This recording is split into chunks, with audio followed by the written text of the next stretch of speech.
500 কম্বল বিতরণ চ্যালেঞ্জের আজকে 14 পর্ব।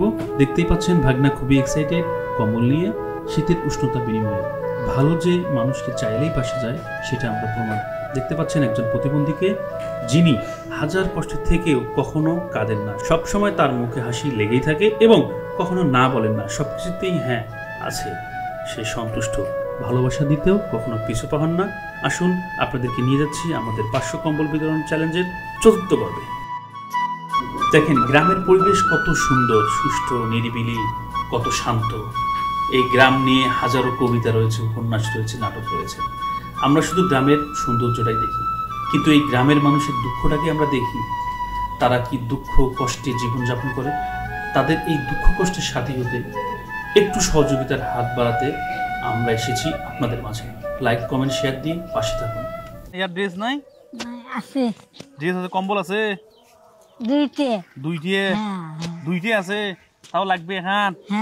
কোনখান নিবু? নে কোনখান বাসি নিস নি? হ্যাঁ এখানে নিবু?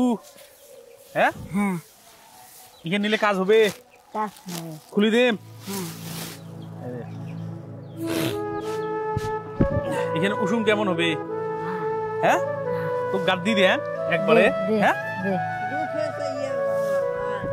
হ্যাঁ এখানে এই যে 2 পেঁয়াজ। হ্যাঁ আমার আন্টিকে আন দিল।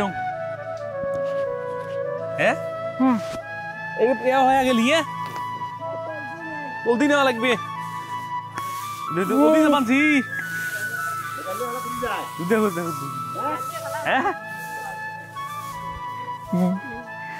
আর পাল্টাই নিবে চাইলে আর পাল্টাই তো বুঝবেন না, দেখে নিছে। তুই যদি পাল্টাই নিবে চাস, যদি পাল্টাই নিস তাহলে পাল্টাই নিবি ওলা কোনখান দিয়ে। তাহলে দোয়া করি সবার জন্য। হ্যাঁ দোয়া করবো, ঠিক আছে। মুখ তাহলে আদর করি দিয়ে ওটি কোনো মাথা। হ্যাঁ